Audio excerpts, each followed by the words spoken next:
और ये सात संगत जी, प्यार से कहना धन निरंकार जी। सात संगत जी, दास आप सबके सामने निरंकारी मिशन से संबंधित कुछ अनुभव बताने जा रहा है। आशा है प्रमाण करें।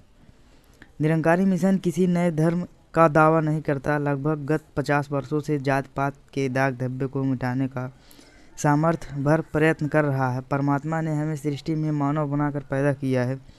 यदि तनिक गहराई से विचारे तो ज्ञात होता है कि सृष्टि ने मानव को केवल दो जातियों में बांटा दिया है, एक पुरुष दूसरी स्त्री। परंतु आज हमारे मध्य जाति धर्म और बिरादरियों की कोई गिनती नहीं है।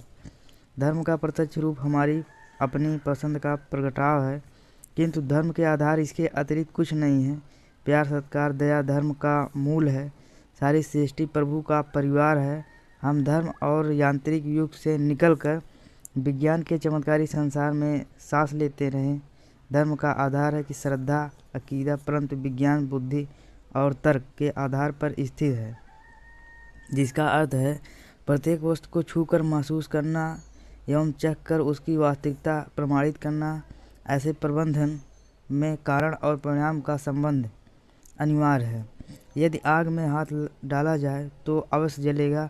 हम आग को इस क्रिया को किसी मंत्र के जाप से अथवा तावीज़ गंडे से नहीं रोक सकते। विज्ञान परमात्मा के पैदा किए हुए एक तुच्छ कण की खोज है तो कर सकता है, परंतु उत्पन्न नहीं कर सकता। संभव है कि इससे लाखों गुना शक्तिशाली कण धरती और सागर की खोज में अपने प्रगटाव की सृष्टि के रचयिता इसके इशारे की प्रतीक्षा में हो। मनुष्य स्वाभाविक तौर पर विरोधाभास के गठजोड़ है।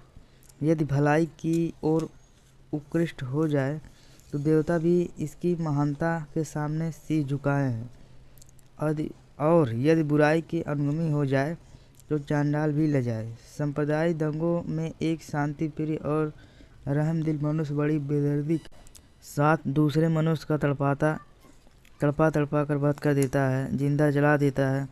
और संप्रदाय आग भड़काई जाती है, स्वयं नहीं भड़काई जाती है। शब्द कितने ही सुंदर हो, गर्जेदार अथवा भयानक, परंतु समाज को प्रभावित नहीं कर सकते हैं। और अकेली लिखित भाषा कभी जनसाधारण के मनों में परिवर्तन नहीं ला सकती है। हमारी जुबान से निकले हुए शब्द उस समय प्रभाव डालने में सक्षम होते हैं जब कर्म के रक्त में डुबो कर निकाला जाए। कर्म की साधना के बिना भाषा बलिदान कोई प्रभाव नहीं रखते।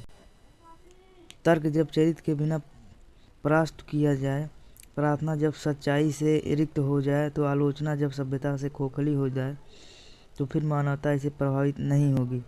जापान के निवासी जापानी और ईरान के निवासी ईरानी कहलाते हैं, तो भारत के निवासी अपने आप को भारतीय क्यों नहीं मानते हैं? आज समय की मांग यही है, देश की अखंडता की पुकार यही है कि हम भारतीय बनकर देश के एक सुदृढ़ बनाए। सात संग विचार से कहना। धन्यवाद।